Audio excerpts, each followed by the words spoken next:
What is up, people? My name is Stahv. You're in my living room. And today I flipped the script because today my guest is none other than Jyll Everman. Yes. Hello, Jyll. Hi, Stahv. Welcome. How are you? I am so good. This is such a unusual episode for me because for those of you who don't know, Jyll is my boss, but she's also a friend and a coworker. Yeah. And I see her pretty much 5 days a week. At least. If not more. And I am your boss, but you kind of basically just tell me what to do all the time. Yeah, that's kind of true, So actually. it's kind of bizarre because I basically just kind of follow your direction on many things. Yes, but for my audience who probably don't know who you are, give us the background. Who are you, Jyll? Like starting from like years ago, or like according to how you and I know each other? What do you do for a living? Okay, so I own a place called Gather on Broadway. And that's how I met you downtown.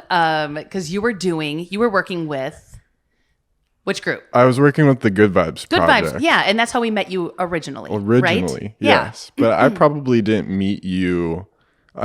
We might have crossed paths, but I didn't meet you until I started working at Gather a few years later down the line. Right. And I called you Stefan because you had a mustache and you looked very Italian. So and I just called you Stefan. Always mopping the floors. Always mopping the floors. I was like, Stefan. I had no idea if you knew who I was. But then once Gather, which you've been to a million times before you started working there because we're an event space that holds concerts and what have you. Once the pandemic hit and we're a business called Gather, an event space, worst business model of all time during a pandemic. That's when you stepped up and said, I wonder if I can help you guys because I have a lot of background in production and videos. And you kind of came out of the shadows and then formed a really bizarre friendship between you and I, who are two very different people. Two very different people, but we work really, really well together. And I think if it hadn't been for the pandemic, we probably wouldn't have ever figured that out. No, never. I mean, it was really just like a right place at the right time, and it worked out really, really well. Yeah. So for a little background, so obviously we couldn't hold events. We couldn't have people in our space. I think it was like more than like 10 people, I think is what like the CDC was telling us. So we didn't know how we were going to make our bills. And then my husband, Tommy, who is kind of the spreadsheet guy, the brains behind the operation. I'm more razzle dazzle. He's more the guy who actually, pulls all the strings. And he said, well, what do we do at Gather? What's really popular? With cooking classes that I did because I'm the chef there. Cooking classes, super popular. So then he said, all right, people, their kids are home. They're bored. They're looking for experiences. They can't leave the house. They're scared to go to the grocery store. Like this is right when it started. Yeah. Oh, yeah. They're scared to go to the grocery store. The grocery stores are picked over. What can we do? So it started with, let's do an online cooking class. And then it was like, well, then you stepped out and said, let me help. And then it's like, let's tape the cooking class. And turn it into a little cooking show. Turn it into a cooking show. And then it turned into, let's do the meal kits to go with it so you could drive up curbside. At the time, we were doing it for 8 servings. So people had leftovers. They didn't have to go to the store. It was kid-friendly recipes, but still super delicious. Like no like cans of cream of mushroom soup. It was still homemade food that people knew. And like solid. I mean, like you could use them time after time. They were like really great ideas for just dinner. Yeah, absolutely. I still get that comment. I mean, at least once or twice a week, people contact me saying, we loved your what have you, and we make it all the time, which is great. And then you stepped in, and I I think our first video was... It was a little janky. Our first video was rough. We didn't have a microphone, I don't think, did we? No, we used the onboard microphone on my camera. And I mean, I had little to no experience filming anything like what we were doing. So I was kind of just like, all right, we got to make this happen. Right. Either it works or it doesn't. I knew I could bring the class. I've been teaching for years and years. I love the camera, not taking pictures, which I'm sure we'll talk about that, but videos. And I love all of that part of it. I just didn't know I don't know how to light myself. I don't know how to make myself sound good. I don't know how to edit videos. I don't know how to do any of that stuff. So that's where you were able to really step in and go, right. But I got this. Even then, I knew enough, but I didn't I learned a shit We learned ton. as we went along. And that was our lives for the next year. Was every Friday, Jyll and I, during the pandemic, would go in together. 9 a.m. every 9 a.m. in the morning. She'd have a recipe ready to go. I'd set up the cameras and the lights, and then off to the races. And what people, I think, would find funny about you, and I still don't know to this day if you meant it or if it's condescending. Because you still do. You did it yesterday when we did our photo shoot. You're always like a cheerleader. You're always like, you got this, Jyll. You look great. Let's go. And I was like, I never know if he means this or legit. If you're legit. But hi, Ned. Okay. Yeah, Ned and I have bonded over the last. No, all of that is very legit. Okay. It's I don't know. It's you're very self-conscious, overly self-conscious. I think, and you're really good at what you do. Which again, let's touch back on what you do because there is so much more to Jyll than just gather. Yes. Give us like your history. All right. So when I was out of high school, I was not a school person. Like Tommy, valedictorian, smartest man I've ever met in my life. I'm the opposite. I hated school. I don't learn traditionally. I'm much more visual. I just found school to be so boring. And after school, I flipped a coin, just New York or California. And that's what I was going to do. I was going to get out of here, go find what I wanted to do. At the time, I was a singer. So I thought, excuse me, I got to LA because I flipped my coin, went to LA, lived in Van Nuys, porn capital of the world, because it was cheap. Yeah. I was like, "Wow, cheap this is online. I'm going to go there." And I just took off. And I was there for about a month. It was pretty sketch. But I didn't care. Like, I just loved it. I loved being out there. And I was working at Victoria's Secret for 4 days and then got fired for throwing a kid out of a dressing room by his neck because he flipped me off and he had it. Little shit had it coming. That's all I'm going to say. And then I walked across the street to a restaurant and said, "Do you need help over here?" And they put me on as a hostess. And my first experience ever with fine dining-ish. Like, now looking back, it wasn't that much. But I had fancy words on the menu, like prosciutto and gorgonzola. So and I was fancy. like, what? I mean, I worked at, Bay Family Restaurant, all through high school. So I was like, wow, this is legit.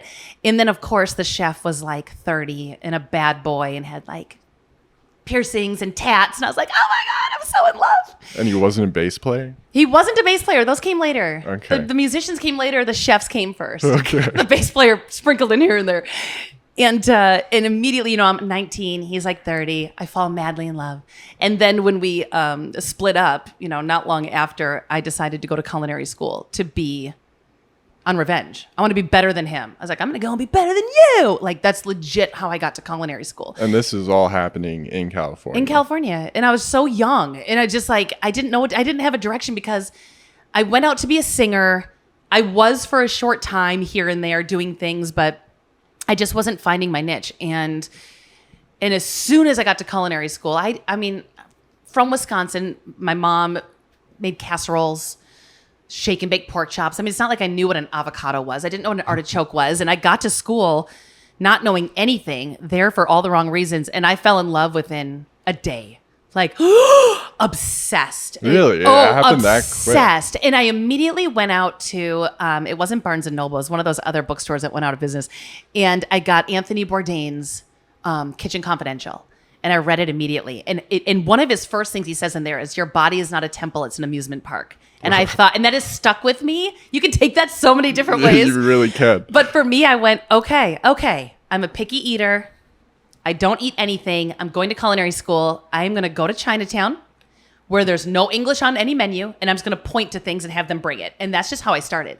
I just started going places by myself to start just trying everything. And it was the moment you have that mind switch. Anyone out there who is a picky eater or thinks that they are, it's in your mind. It is in your mind. That's a pretty intense thing to switch on, though. I mean, I don't think everybody can do it.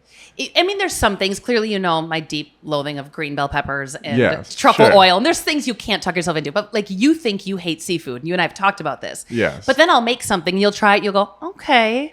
I've seen you change your mind. I have changed my mind. It is mostly a mental game, for sure. Yeah, for like a big food group like that. Like, Yeah. I hate seafood. There's a reason you think you hate seafood. Sure. But you probably don't. You Right. probably had it once really bad, or your family hated it, and you heard growing up that you'll hate it. That's true. But then Yeah. you try it like the right way, and you're like, okay. Yes. So The John Dory. The John Dory, right? The John Dory Well, is a fish. Yeah, by it's the not way. someone I dated. It is a fish, not to be confused with the other chefs that I dated. So I just had an immediate switch and just loved every single aspect of the hospitality industry and cooking. Like I always tell you, I'm happiest with a saute pan in my hand. And it's very true. Yeah. I asked her, because Jyll and I have worked together for long enough now that I've asked her, I think a few times, like, do you ever get tired of cooking? And Never. you're like, never. And to me, that's like unfathomable. The sound of a saute. I'm sure it's the same for a musician, the same for anybody who picks up something they love to do. But as the owner of Gather, my husband and I have got into hundreds, if not thousands of fights of, Jyll, I need you to be up front. You're the owner. You need to talk to people. You need to mingle. And he's 100% correct. But if I could be in the back with a saute pan in my hand, you'd rather be doing that. oh, Yeah. 100. It fills my soul. The sound of a saute pan is like my happy place. I love it so much. And today it's like, you even said, what'd you do today? I'm like, oh my gosh, I prepped food all day. And then I juiced. And then I made steaks for dinner tonight. And I did all these things. And to me, that's a lazy day because it's so much fun. Right. Like, it never gets old. And now it's 20 some years later and it never gets old. That's crazy. It's crazy. I think a lot of people strive to find the thing that does that for them. And it's interesting that it happened when you were somewhere completely out of your comfort zone. I mean, do you think if you had stayed in the area here and, done No. whatever, you would have found cooking? Or No, yeah. I don't. I think it took, that stupid relationship that I was in, and it didn't last that long, but it was a very dark, scary relationship. Like, it's something that I look back on and go, I should have never been there. I should have never been with that person. It damaged me in so many ways. But at the same time, I found the love of my life cooking and this entire industry because of it. So I can't be mad about it. So sometimes when you feel like I'm at the lowest or this is not, I think I had a friend tell me once, like, when you are stretched as tight as you possibly feel, you're literally an arrow being stretched as tight as you can because you're about to go to where you need to be. And I've always thought that. Like, I have a little necklace I wear that has an arrow on it for that reason, because it was such a shit time in my life. But it made you who you are. And I'm sure, like, that it's happened time and time again, I'm sure, in your life where you've been in stressful situations. I mean, the pandemic is one of those things where you've got like the attitude where it's like, all right, this sucks, but like, let's go. Yeah. And I have something to offer, and I feel like that's not always, at Gather, we do a lot of weddings and it's a lot of the same food over and over again. And is that inspiring to me? Not really. Like, let's make good food and I don't care, but not that I don't care. I care deeply, but like, let's make good food, but it's not something that I wake up in the morning and go, yes, let's make more chicken. Yeah. You know what I mean? If you had to say how many pieces of chicken you've made in the past 5 years, Lord have mercy. What would that number be? I mean, I'd say 300, 900 a month for math. 6 years. Don't make me do math. Not doing math. A lot of chicken, A man. lot of chicken. But you saw me. We all went out to Next, which is this incredible part of the Alinea group out in Chicago. We took our team and Steven got to go. And I mean, I probably cried for a good 75% of the meal. Well, yeah, because you saw Grant, Grant, my favorite chef of all time. And he was 10 feet from us cooking for us all night, which is like, if you were to be 10 feet from Kanye and he's rapping to I'd you, be crying. you'd be a hot mess. Yeah.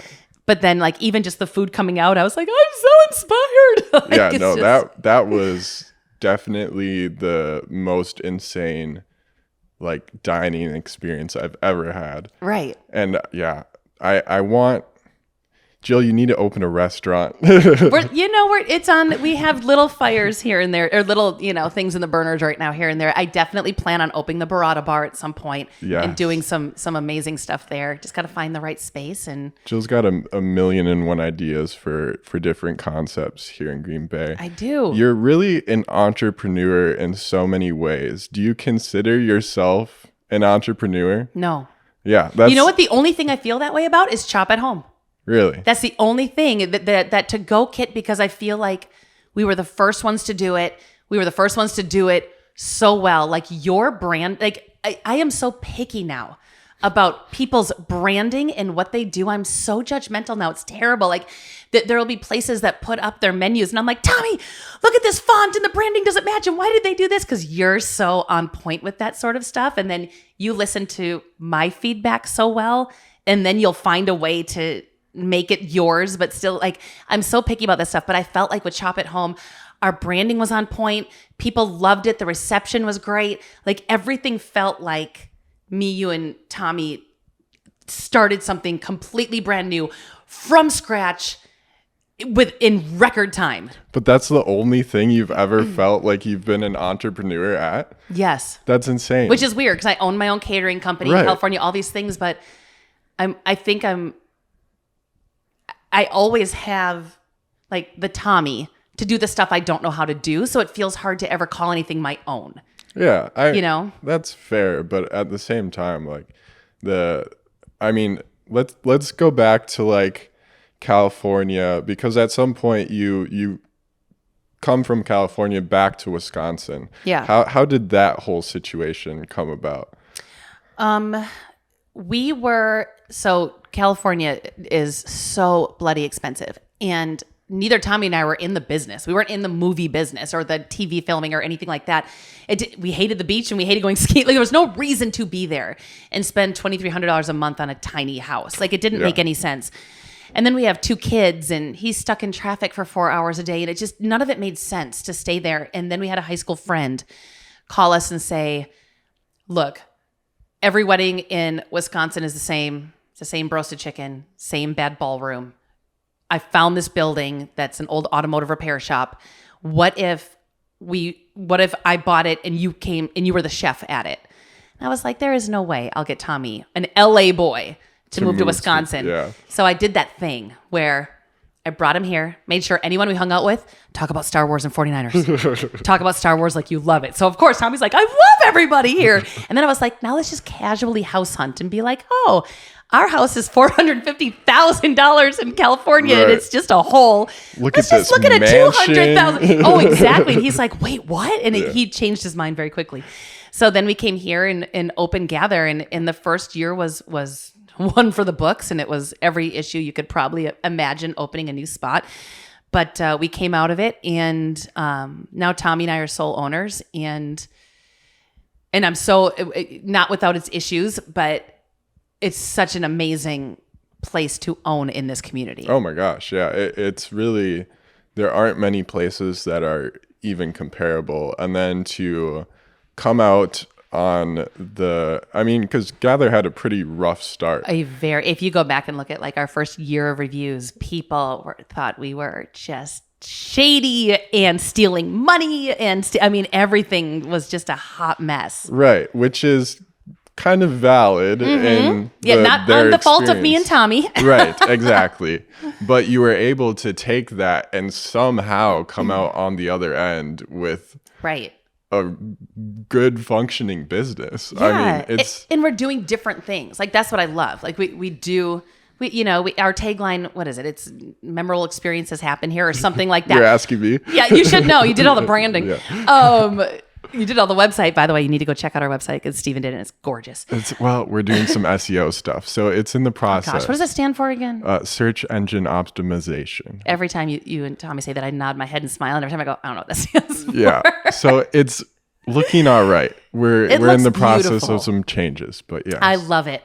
But I do think that as cheesy as that line is and sounds very wedding-y, like we work the amount of meetings we have a week or every Wednesday sitting for 2 to 3 hours going, what can we do in this community that's bomb? What can we do to make it better? What's some ideas we can bring that Green Bay hasn't seen before?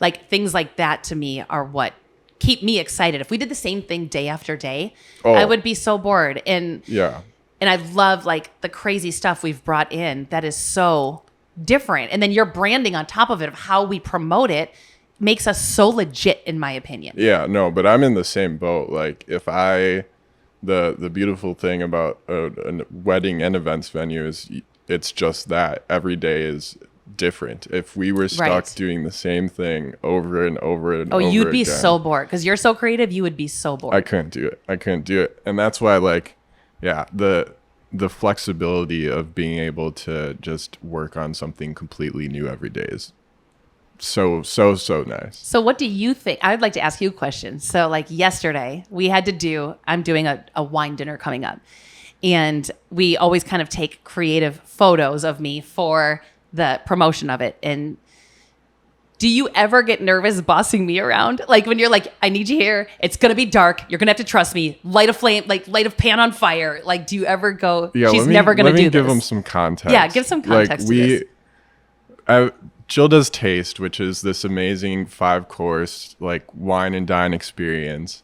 And ever since I picked it up, we've done these really cool posters of Jyll in some sort of theme. It's like an action shot. Yeah. The first one was the 5-year anniversary of Gather. So we did a shoot with confetti guns.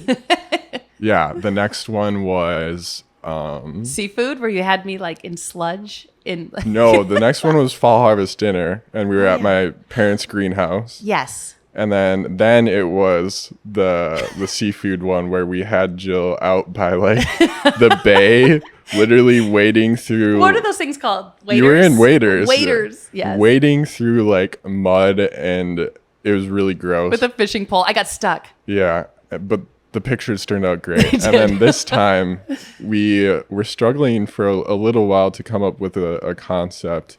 And eventually we decided to do a very dramatic shoot in the blacked out kitchen. Yeah, with fire and flying vegetables and all this different stuff. And it was a very hard, like, difficult environment to shoot. And I'm so unphotogenic, and that's 100%. Videos I'm fine with. Photographs of me I hate. My head is like this big egg. I have no contour. I'm a 42-year-old mother of 2. Like I'm not someone who's just like magical in front of a camera. But every time you always say, just trust me. And like I'm always like, Kardashian me up, and you somehow always do. No, she puts a lot of trust in me because I have her doing some weird shit, man. But again, the photo turned out so good. And it's not released yet. But but you sent it to me yesterday when I was at Bay Beach. And I'm like, Tommy, and I ran over to like the shade to look at it. And I'm like, you mofo. Yeah. Like, because I kept going, these are going to suck. These are going to suck. You're like, hold on. And in camera, they did kind of suck. I know. I saw them. And he's just going, just trust me. Just trust me. Yeah, no. I have some magic to me that allows me to. Yeah, you're good at the Photoshop stuff and making it not. You have your work cut out with me for that not sort really. of stuff. Jyll's for real. Too hard on herself. No. But the photo is very cool, and it will be coming out shortly. So if you follow Gather on Broadway on our social medias, you will see it pop up probably within the next week. Yeah, I was going to say within the next week because I'm just finalizing the menu right now. It's a very dramatic photo. It's cool. I was talked into it. It's really cool. It is cool. But I do also always appreciate, though, Stephen, that I'll be the first one to go, I don't like this, or I want to change. Like, I feel I'm normally a person who has a hard time expressing my opinions, thinking people will be like, oh, you're a dumb blonde. Because I've gotten that my whole life. A lot of like, okay, Jyll, kind of like when you have 4 brothers who are older, most of them are older, and then you work in a male-dominated industry. Like, think about being in LA with male-dominated industry. Yeah. You say something and it's like, okay, and they kind of pat you on the head and they patronize you. So it's made me a little nervous to speak up and go, here's how I feel about something.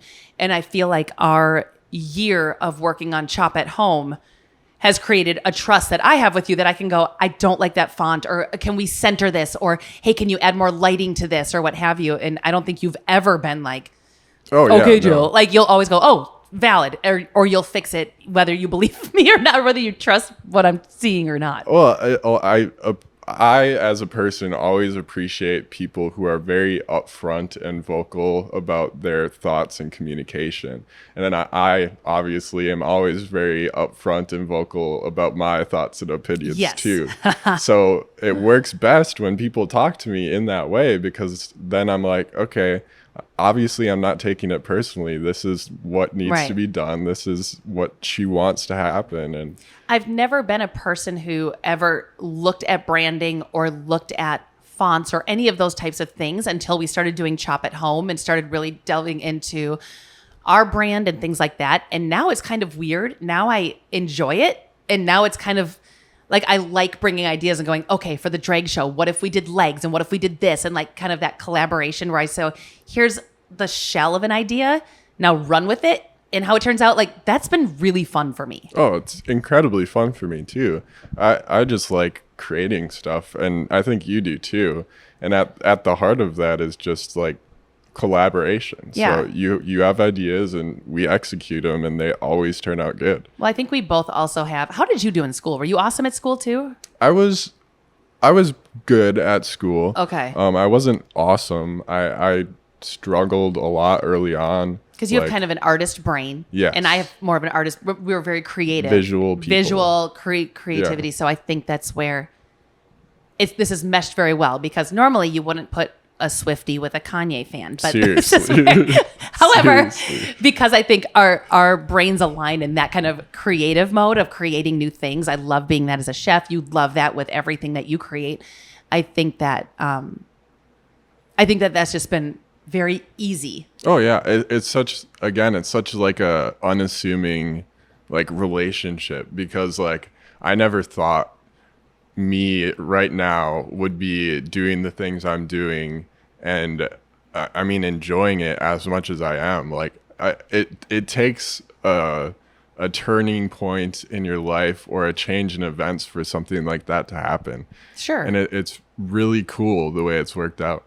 I think what also is super cool that you and I never talk about, but how many awards we've won in the last year for working together. Yeah. Like these COVID awards, these pivot awards, these entrepreneurial awards, these awards that we've been nominated for because of our very fast and successful pivot at Gather. It shows that we were on the right track and we were doing the right work for a solid year. Oh yeah. So I think that's super cool too. It is.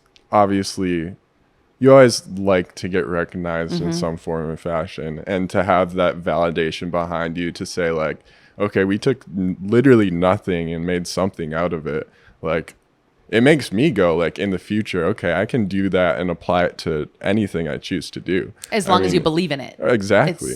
It makes all the difference. As someone who's 20 years older than you, or however much older than you I am, there are certain things I've done in my life that should have succeeded, and they didn't because I was too timid, too trepidatious. I mean, Food Network alone, I did a reality show. Yeah, we haven't even talked about that. But I didn't. I should. If I would have won that, it would have been the biggest disaster in Food Network history, because I was there just trying to survive. I didn't know if I believed in it. I didn't know if I believed in myself, and like, I would love a chance to go back and do that again, because I would look at it completely different now. Right. But no, I think that's really important. If you believe in your product and what you're doing, the sky's the limit. It never gets old. It never gets boring. You're constantly inspired. And I think at the very end, the very last recipe where we turned off the camera and I looked at you and I was like, I'm out of ideas. Like, we need to end. We're done now, because I can't think of anything else. I think that's an important part too, is to know when you should stop a project and hang it up, put it on the wall and work on something else, because again, you can drive something like that into the dirt very quickly. Sure. And it's very easy to lose a ton of momentum just because you don't know when to stop at the right time. Right. And I also think we did choose to end that product at the perfect time. Yep. That allowed us to kind of take the momentum that we got from that project and channel it back into Gather. Yeah. And it propped it up in so many different ways that, again, if the pandemic never happened, like... Absolutely. We earned a lot of street cred in that year of people who didn't know who we were. Or just thought we were the wedding venue, and who are now coming to all of our events, and who are buying gift certificates, and who are wanting to throw their holiday parties, things like that. They never knew who we were, but they bought into us. Literally and figuratively, they bought into our brand because they learned to trust us. And huge thing. Another thing that could have been very dark, Very scary. We all could have lost our jobs. We were all at the bottom of the barrel, not knowing what to do. And now look what's come out of it. So good. There you go. That So little good. arrow, honey. That little arrow. So you brought up Food Network. Obviously, we have to touch about that. We got to have you flex a little bit here. Ish. Jyll was on Food Network. Yeah. In California when she was out there between culinary school and No. This was way later. This was like right before I had Jack. Oh, like really? it was Okay. I was over 30 when No I way. went on. Yeah, this wasn't a young thing. This was over Got 30. it. So you were in California from what age to what age? I was in California from 20 until when did I turn 40? Just did a couple years ago. I mean, I've been back here 6 years. So Yeah, that's a long it's a long time. It's a long time to be in California. And the show Food Network Star was very popular. Guy Fieri came from Food Network Star, and Tommy had been daring me for years to try out for it. But I just was not, I didn't have the confidence, and I just didn't feel, I was just fine teaching classes and catering and what have you. And then finally just shut him up. And my mom too. I went to an audition in Burbank, and there was at least, I think that audition had 4,000 people at it, but I know over 15,000 auditioned for my season at the end of the day. And I went, and you stand up, it's cattle call. You just walk up and you tell your name and something about yourself and give a cooking tip. And I went with one of my best friends, Derek, and he did not get a ticket, and I got a ticket. And I'm like, no, you have to wait for me now because I have to go to the next round and you're my ride. So then I went on to the next round, and you just go up and talk a little bit more with some producers or what have you. And then you get another ticket and you have to come back the next day. And you come back the next, and I went home and I was like, I got a ticket. And Tommy's like, yeah, I know. And I was like, ah. So then he would tell this story very differently. oh, I'm sure he would. I'm sure he would. And then I went back the next day, but they wanted you to bring something to show, like a demo. So I did a quick demo. I think I showed how to roll. It was so dumb. I think it was how to, at the time I owned a catering company that specialized in finger foods. So I showed how to make a very fast canapé, very fast hors d'oeuvre. And they sent me on to the next round. I don't remember what that round was, but then they said, okay, we're going to pick 30 people nationwide to send to New York, and we're going to pick 15 from there. I was like, okay. So a couple weeks later, I got a phone call saying, we need you to go to New York for 24 hours. And they picked me up and flew me to New York. I went right to the hotel. And then you throw down your suitcase and you go right to Chelsea Market, where the Food Network was. And I went into Sandra Lee's kitchen. She was a cook at the time, a chef on, I used chef lightly, but she was a cook at the time on Food Network. And it was like a chopped basket, and they gave you tons of ingredients and said, you have a half hour, just make us a dish. And I made a pasta dish, but they didn't care. They wanted to throw questions at you to see if you could talk and cook at the same time. And I'd been teaching for years, so I knew I had that part down. I was like, oh, no problem. And they're like, have you ever seen the movie Top Gun? Have you ever eaten at the Chinese dumplings? Like, and I was talking and having fun. And then I went home. They literally just drove me straight. Never got to see New York. So it's less about like the actual cooking, but more so how Personality. you did with personality, Yep. which is insane to, if you use that context and apply it to like every reality show Right. or every TV. With the exception of Top Chef, because they are all about the cooking. Yeah, true. Yeah. But with that But, exception, like, yeah. You know, like all these different reality TV shows, if you use that as the filter, it kind of changes the way you look at them, I'm sure. Oh, yeah. and I knew that going in. So then when it was like 6 weeks later that I was at the grocery store in the cheese aisle. No, I wasn't. I was at home, and Tommy was sitting by me, or he was sitting in the other room, and my phone rings, and it was a New York area code. And I started screaming, it's a New York area code! It's a New York area code! And he goes, pick it up! And I'm like, ah! And I was like, what does this mean? Because I didn't even know if I wanted it. Right. But now I'm competitive, and I Well, want to go. And you're in it. And I'm in it, but I don't really want it. But I want it just because I'm competitive, and you know how I am. And they called and said, congratulations, you're in the top 15. You start filming in a couple weeks from now, so we'll send you all the information. Insane. And Tommy and I were screaming and jumping up and down, and we're like, this is going to change our life. Because granted, this was during the recession. We had no money. All I wanted to do, in all honesty, I wanted to go on and promote my catering company. I didn't care if I won. I just needed someone to see me and go, we'll pay her to cook for us, because we were so broke. And we could not make that mortgage, and everybody was just so broke. And a couple weeks later, they picked me up in a black town car and drove me away. And for 2.5 months, I was gone with no phone, no TV, no internet, no anything for 2.5 months. It was crazy. Super intense. I mean, to just be picked up out of your normal life that you're living day to day and then just jump Whisked into away. Something completely different. And they're like, we're going to take your phone, keys, everything. And then that's just how it was. And there was no one to like talk to about that. Like, hey, I'm kind of upset about this, or I'm homesick, or when do we get to call home? And it wasn't for a couple of weeks we got to call home. It was just really, here's the thing about reality shows that people don't understand, because it's so easy to watch Top Chef and go, oh, I hate that guy. So easy to say that. Mm-hmm. Look, they want to torture you. They want to. There's a reason they keep TV away. There's a reason they keep magazines, books. There's nothing to do. It's a mental thing. It's mental. I didn't know what season it was when I got out, because they keep you in like green rooms or studios where there's no windows for months. So Tommy and I, months later, would go for a walk, and I'm like, is it spring? Is it fall? Where are we at right now? Because you're everything about your whole like situation changes. It's so bizarre. But they just want to just get in your head. Yeah, put some pressure down and see how you perform. Yeah. I mean, really. Yeah. Was that your first time kind of hopping in front of cameras? Well, at that point, that was like my 5th reality show. Because when you're in LA, you're just trying to make money. You're just trying to make it. So like I was on the Glutton Bowl. I didn't participate, but I was one of the people who held like the puke buckets on the side for Fox. I was like on VH1 when I was dating a bass player. I was on a thing for the Rod Stewart. I was on Tommy and I won $50,000 on a show called Crash Course. That one I knew. These other ones are brand new to me. Yeah, I was on like 5 different reality shows, just like in the background doing stupid things, because you get paid like $700 to hold a puke bucket for the Glutton Bowl, and I'm like, I'm broke. I'd do that right now. I'm 22. Dude. I'll do it right now.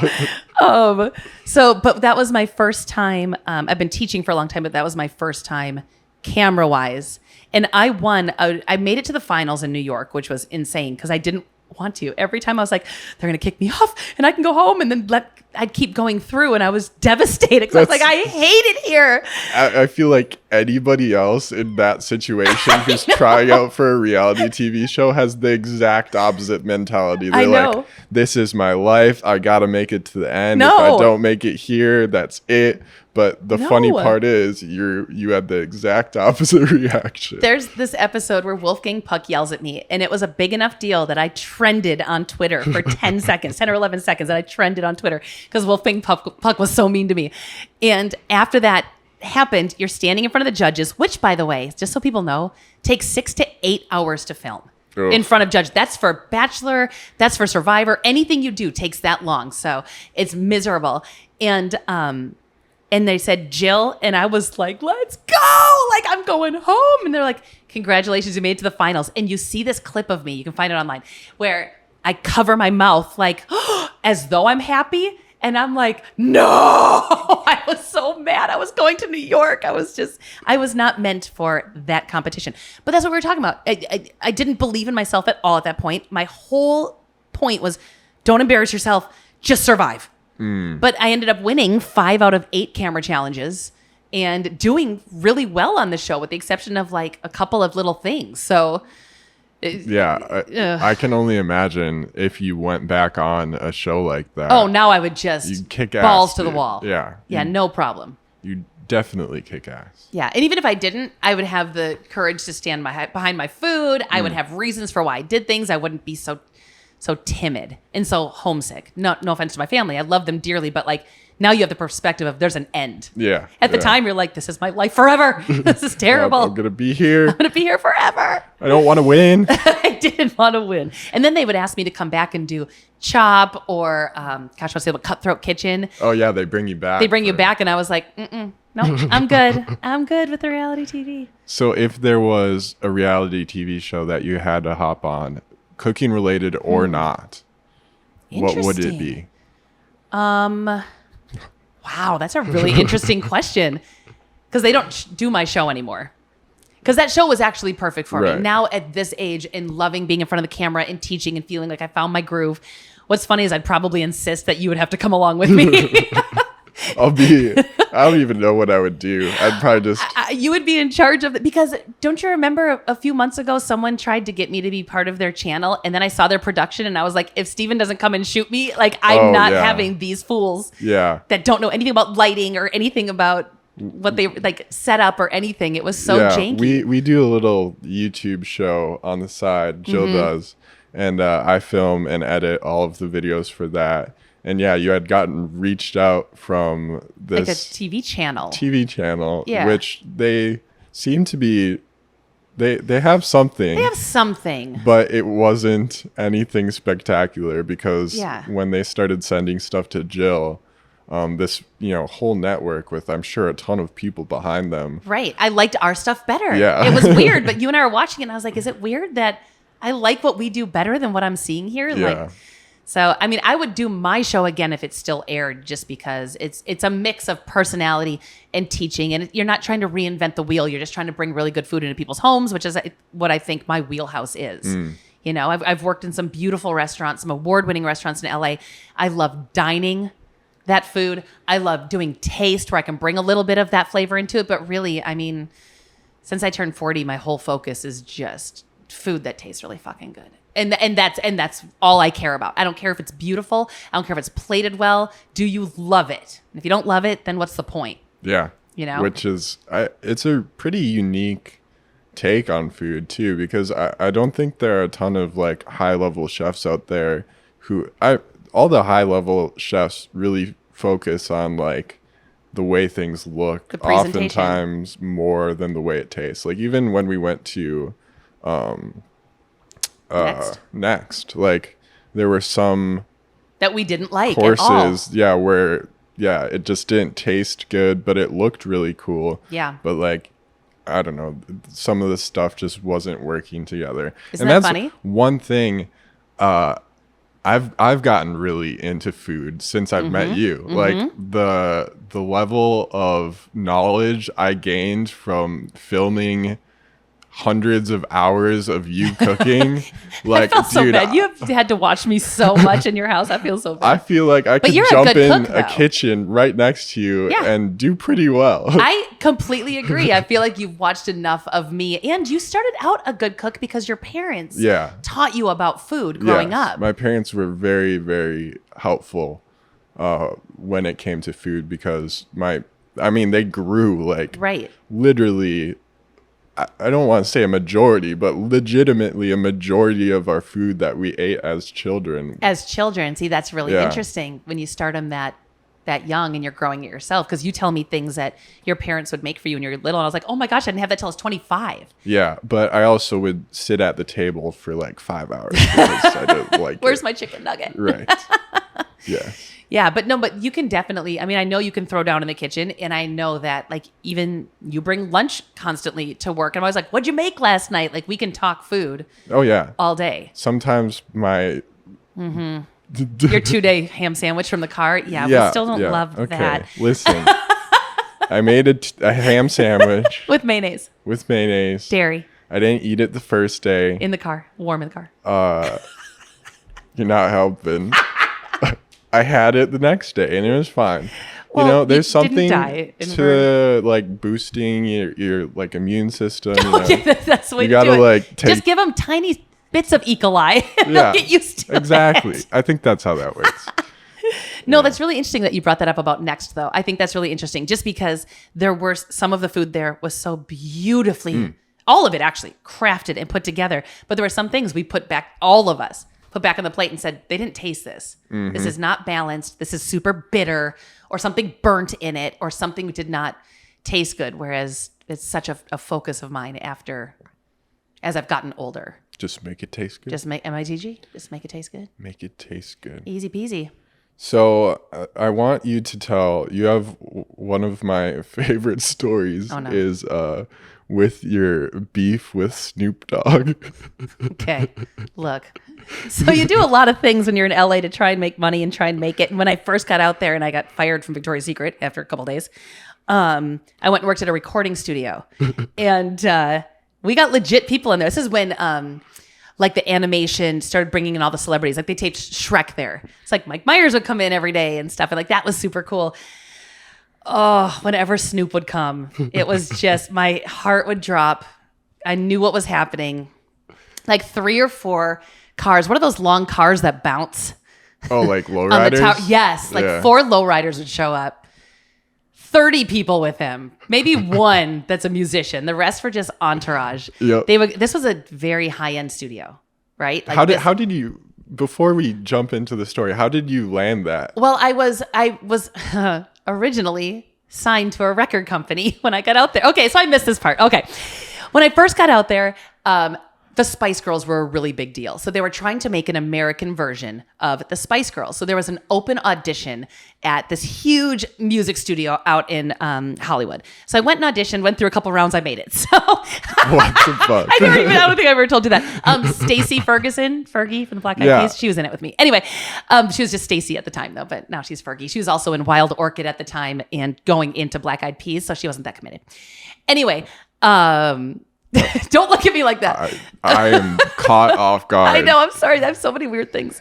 So anyway, I got to know recording studios, and one of the guys who owned one said, hey, would you ever want to come and work at the front desk? And I was like, yeah, because the contract fell through. And I was like, I got to figure out what I'm doing next. I worked simultaneously at the restaurant as well with the ex. So I did both. Jesus. I know. You hustle, man. And so whenever Snoop would come, I was like, oh, here we go. So his entire entourage would come in. They'd go to the green room. And it was my job to stock that. And this is like craft services. This was humongous refrigerators full of beer and great wine and every snack you can imagine. They would come in. They would take it all out to their cars and fill up their trunks. Oh, hell yeah. Everything out. Yep. So I was like, all right. And then they'd all come and be like, we need to order dinner. And then I would be taking 30 orders for people and trying to like run to all these different restaurants. It was the most it was one of those green M&M situations, but for 30 people, where I was like, I'll do that for Snoop. I am bitter that I'm doing it for all your friends, your cousins. You don't even know that kid, but he tagged along. And then the next morning, I would always have to like wear my worst clothes and bring gloves, because the amount of used condoms I would have to pick up off the floor and in like the cracks of the couches and things. It was... This bitch picked up Snoop Dogg's condoms, 100% I did. 100% I did. It was the worst. Oh my God, it was so disgusting. Such an insane story. I know. But it was also awesome because like, you would have the next upcoming girl group come in, right? Like whoever, people you'd never know now, but they had like a scene on 90210 or something. And they'd be like, I want sushi. And can you turn the radio up? And they'd be so demanding. But then you'd get Bruce Springsteen, who would drive up in a dirty pickup truck. He'd get out, Jyll, how are you? Can I get you coffee? I'm like, honey, I'll get you coffee. Like he couldn't be...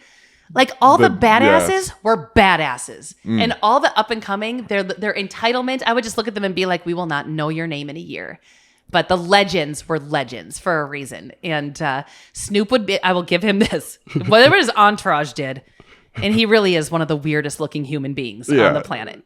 Him and Kid Rock. Listen, Snoop's going to be on my podcast one day, so we can't talk too much shit. He needs to apologize to me. I'll get you on the same episode. To me. I'm just going to pop in and be like, here's what happened and I need it and I'm sorry. Say hi to Martha Stewart for me. And then I'll leave. Yes. Because I love her. You know, I feel like Snoop would probably apologize. I think he would too. I think Martha softened him a little. Yeah. Yeah. Have you ever seen his voiceovers of like... you know those like National Geographic shows? Yeah. No, I have not. Oh my gosh, I should show you after this. Okay. Or for anybody listening, you should look up Snoop voicing over those shows, like nature shows. Does he actually like calm it down, or he does it in his Snoop No, way? he does it in a Snoop way, and it's the most hilarious thing ever. I will say he had a good work ethic. Like he was in that studio for hours and hours and hours perfecting what he does. It was his entourage I had the problem with, not him. It was all the people he brought with him who just tore our place apart. But him, I'm okay. And then for this year's Super Bowl, I was like, I forgive you. Dude, that was awesome. The Super Bowl show I forgive was really you. Cool. So yeah, I lived a weird. No kidding. Life. The first part of that story that's new to me. Yeah. And then, so you always tease me about dating bass players. Yes. But I dated a semi-famous bass player who was a bass player for Uncle Kracker. So like I would come back to our house. We were together for a couple of years, and I come back to our house and like Kid Rock would be there. Lenny Kravitz would like be leaving as I was walking in with like my waitress uniform on. I was like, hey, Dude, like it was a weird. If social media was such a thing back then, Hyundai. You would be a whole different person right now. Seriously. Because like, follow me, you know? And yeah, then you look at everybody I know. collaborate. Yeah. I know. I try and tell you, Stephen, I have lived an interesting life. You I'm really just boring have. here. No, you have lived a really cool life. Like when, I don't know, for a lot of people growing up in a smaller hometown, obviously it's a huge deal for, it's always like oh yeah, I'm going to get out of my hometown. I'm going to make it doing something else. Right. And you did it. Mm-hmm. And then you also came back. Yeah. And then you're building up some really cool stuff here. And I don't know. I always think about like what I would have done in a similar situation, and it's like I think a lot of people always wish to do that and to just make jumps like that, and a lot of people never do. But I look back now and go, I had some balls to like flip real. a coin and in my teens go live in Van Nuys. Like I'm sure my parents were terrified, but I think people who I encourage or who I think should move out of their hometown, or people who want to move out of their hometown, a lot of times it's not necessarily because they need a change of scenery or they want to leave their family.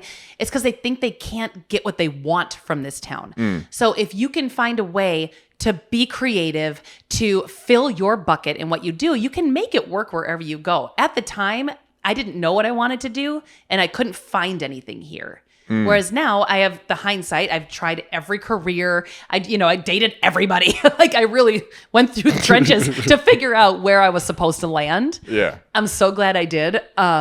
Because now being back here, like I love that my kids are near their grandparents. I love that I live 3 minutes from work and I can afford my mortgage, which I could have never said in California. I can make my own schedule, which is nuts. I can be creative when I want to. So like right now, I have a kitchen team being led by Maddie Meyer, my sous chef, whose goal is to make sure I don't work on weekends and just to come in whenever I want. So like, the first 2 years I'm working 60 hours a week at least. First 3 years, maybe 4. Now, like I'm sitting here with you on a Saturday night, right? And I'm not at work, and I have the freedom to go. I want to do a wine dinner and flex what I can do, and I want to be creative doing YouTube videos. And so, if you can find a way to stay in your hometown, there's nothing wrong with that. Just make sure you're not staying because you're comfortable. Yeah, no, that's a really good point, because I think in the short amount of time I've lived in Green Bay, I've kind of been able to discover that too. Like originally I was probably one of those people is like, okay, I need to get out of Green Bay. I need to get out of Pulaski. Like it wasn't, I couldn't find anything that fit right. But then, if you're at the right place, the right time, like opportunities come your way. I see so much potential here in Green Bay for like myself and the things I can do that even a year ago, I never would have thought. And what you're doing it so well. And I hope you feel like Tommy and I are good at giving you the credit, because it certainly feels like people know you, and people, at least from the little things that you do with us, not counting all the other stuff that you do, that, people are hiring you now all over the place because they love your vision and your creativity. And like, that's only going to build and build and build now. It all stems from literally getting that opportunity though. I mean, seriously, because I was struggling for a while after the stuff that happened with Good Vibes to like get back in a creative spot and to find something that fit right for me. So to be given freedom like that, to work how you want to work and create the things that you like to create. I mean, in no other situation would I be as successful unless you guys came in and gave me that opportunity. What do you think you would be doing right now if the pandemic hadn't hit? Because we wouldn't have needed you to do, well, I shouldn't say that. Do you think you would have stepped up and been like, hey, do you guys want to do more marketing because I can do videos for you? Eventually, yeah. I think it would have taken a lot longer for that to happen. But that was always the intention when I first started. Because a year before I started working at Gather, I pitched to Tommy pretty much the exact same thing I'm doing now. Okay. But you guys were in a completely different space where it really wasn't as important or prominent to be doing the things I was pitching. Well, and have been in recovery mode for so long that we were just finally like 2020 is our year. Yeah. When we were going to start doing all that. And Yep. then it went crazy. So Right, which worked for me. me too. Yeah. But no, I mean, before Gather, I was working at a tiny business called American Pride Industrial, packaging like different forms for trucking companies Really? to sell on Amazon. I I did worked not know there that. for an entire year in a tiny room the size of like my walk-in closet. Wow. Packaging stuff. I And can't see you doing that at all. it was such a weird time because my job before that was so creative Right. and so highly involved. And then to go into something like that, it was like, whew, I would not want to go back to doing anything like that. But I bet you back then, if I would have told you, just so you know, cooking videos is your next, Oh my God. career path, you would have been like, what are you talking Oh, about? absolutely. There's no way I could have seen anything that came of that. But I mean, even before that, like I was working at Gather just doing like event Right. setup and teardown. Right. So it's like, You were Stefan yeah. to me. So I Mop was to the like, hey, floor. there's the guy over there with the mustache. He's setting up a table. Hi, Stefan. Yeah, it's weird how life works. It is weird how life works. And I think only good things can keep coming of it until you're sick of us. You know what I mean? Like we are always coming up with different ideas. We're always coming up with hopefully ways to be creative because I don't want to be stagnant ever. Yeah. I know you don't want to be stagnant ever. Tommy for sure doesn't want. Progress is his favorite word on the planet.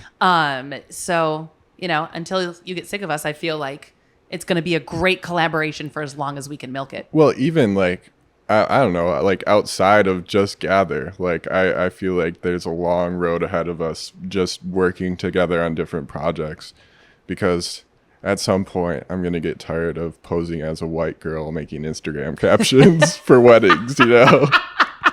It is so funny though that you coming from good vibes and that awesome, you know, arena, and then it's like, oh, here's Jyll cooking on camera again. Like it's a very different It's a very, very realm, I'm large sure. switch up. But you can't say that you didn't have a lot of good food. Oh my at least God. that is at least the benefit of working for a chef is I just want to cook all the time. I I brought you think- cookies today. I'm like, I Right. brought you cookies. I'm trying to think out of all the meals I've had in the last year, I would say 25% have been made by you. And that's probably right. probably accurate. That's probably between me and Quick Trip. I think we've got a Yeah. good 50% of your meals It's down. right down the road, man. It is right down the road. Quick Trip makes some surprisingly decent food. You What's gotta your hand favorite it thing? to Okay, let's talk. Can we talk food? Sure. I love talking food. Okay. Favorite thing to eat at Quick Trip? Let's start there. Favorite thing. See, I don't have a favorite because it's all like equally Mediocre. mediocre. Yeah, but I normally get like Okay. a chicken sandwich or like their wedges, their potato wedges. Those are pretty I've good. never had those. I like their potato wedges. Okay. First food memory for you. First thing you remember. It Oh. doesn't have to be the first thing you ate, but first thing you had that you were like, this is amazing. Or like a favorite food when you were little that like your mom would make that you're like, this is my favorite thing. Well, my parents always were like very, very healthy. Yeah. So like they fed us like, I mean, the most amazing produce and vegetables, and like we always had like whole grain bread and like As an adult now, do you look back and go, I so appreciate that? Oh, Whereas a absolutely. kid, you might have rolled your eyes at it, but as an adult, you're like, that's bomb. 100%. But I'll tell you, the first time I had an onion ring, dude, game Life changed. over. Wait, Game vegetables over. fried taste so much better. Oh my gosh. Onion That's ring. interesting. Okay. an Because onion ring. yeah, again. Did they make it or you like got it at Culver's or something? It was probably just like the frozen ones that you put in an oven. Okay. Like it probably wasn't even crispy. Okay. But I was like, oh yeah, Breading. this is where Breading it's is at. everything. Yeah. Okay. Favorite chop at home meal from that year? There were so many. I know. We did over 50, we did like 55, or like 60 or something with all this specialty ones. There was a lot. I would have to look at a list. Okay. I remember you with the Korean meatballs. You Oh, were those very were happy good. with those. I remember you were Yes. like, I need to be on camera and talk about these. Yes, those were good because they had like the kick, and I love Asian food. Me too. It's my favorite. And yeah, anything, the sauce was like really good. Okay. And then what is your last food question for you? Death row meal. You get an appetizer, an entree, and a dessert. You're on death row. It's your last meal. Entree, dessert. What are you doing? Appetizer would probably be, Caesar salad. dude, you make a good Caesar salad. That doesn't have to be your appetizer. That just popped in my head. it would probably be like cheese curds. Okay. I love cheese curds. Nothing wrong with cheese And curds. I'm really basic, like super basic. My main meal would probably be just like a really good burger. Okay. Do you have a favorite burger place in Green Bay that you're like, if I'm going to get a burger, I'm going here? Not in Green Bay, surprisingly enough. Okay. Like I make a lot of my own burgers, and they're all right. But like, yeah, I don't know. They're like Culver's is good, but they sometimes have weird Okay. flavor things. But Okay. So burger is your entree. burger is my entree. Dessert would have to be like a sorbet of some. What? Yeah. Oh, that was a disappointing answer. Why? Sorbet? Oh, I love it, dude. Everybody makes fun of me. I know. Everybody it's makes so- fun of me for it, but dude, I love a good fucking fruity frozen dessert, man. So when I was catering, I used to cater in Beverly Hills all the time, and I used to kind of make fun of them because I would make a granita, which is like a sorbet. You freeze like fruit and you scrape it with a fork and you put it on a spoon. It's called an intermezzo. It's a palate cleanser. Anyway, I would get Boone's Farm, like their peach product, and I would put it on a sheet pan and I would freeze it. And then I would take it and I would scrape it and put it on, a Chinese spoon. And I'd bring it out in the middle of their courses. And they would try it and they'd be like, oh, they'd be like smelling it. Oh, we know this. What is this of? This essence. What is this? And I'm like, I can't tell you. Not telling you it was $1 bottle of Boone's Farm. And they're all like, oh, like they're all trying to figure out what it is. You might have to make that for me sometime. Yeah. That sounds good. As your So favorite dessert of all time. What's your death row meal? Come on, sorbet, man. It's good. What's your death row meal? Well, for me, a dessert you have to chew. So a sorbet to me is an appetizer dessert. It's not like a dessert, but anyway, death row meal. Appetizer, the weirdest thing. One of my favorite foods on the planet ever. Pizza Hut breadsticks. Not the cheese ones, just pizza. Because back in the day, they would make them in these big cast iron pans, and they would come out so golden and bubbly and crunchy. And you only get them at the restaurant. If you order them, they're terrible. You get them at Target, they're terrible. But if you go into a Pizza Hut to this day, they still make them that way to bring to your table. That's all I want out of life. So my first course would be Pizza Hut breadsticks. Interesting. I know, it's so stupid. Entree would have to be something super comfort food because I'm about to die. So like just a really bomb like chicken pot pie. Ooh. Like the one with the ramen noodles, but like with a really good buttery crust. Just something that's comfort food and rich and delicious. Or you know how much I love just really good dim sum, good Asian dumplings. Yeah. I'll eat hundreds of them. Yeah. Dumplings are where it's at. There's nowhere here to get them. No, I have to go to California once a year to go to Din Tai Fung, and I spend all my money there. There's some good dumpling places in Madison, though. I just went to one in Milwaukee that wasn't bad, but it wasn't great. My sister took me to one in Madison. I can't remember the name, but it was good. Oh, and I Tommy counted last time because I wore a dress to make sure I was in proper condition so I could eat. Like I think I ate like over 60. Like we just get every time the waiter would go by, I go, That's one insane. more, and he would go, what are you doing? And I'm like, let's go. Like it's my favorite thing. So I'd probably do that for entree, and then dessert. Anything. In Nashville at Hattie B's, the hot chicken place. There's a line around the block. They sell southern banana pudding in styrofoam cups for $3, and it was the best dessert I've ever had. And I have eaten at some of the best places on this planet. And that styrofoam cup at Hattie B's, if anyone goes to Nashville, Lord have mercy, bring me back 10 of these in the styrofoam cup for $3. I had tears in my eyes. I'm like, Tommy, I don't know what they did to this southern pudding. And they torched the top of the meringue, and it was heaven. And I dream about it. I've only had it once. Unsuspecting answers. That's what I'm saying. I don't think Pizza I would Hut, have guessed Asian a single dumplings. one of those. Maybe the dumplings, but Yeah. that was it. That's just all just wonderful flavors. And this is why I'm not skinny. Because I mean, did you you- hear everything I just ate? Like it's all just the biggest fattening carbs of all You could time. be way more obese than you are. It's shock. I think it's only because like I talk fast and walk fast, so I think that burns calories because it ain't my diet. Yeah.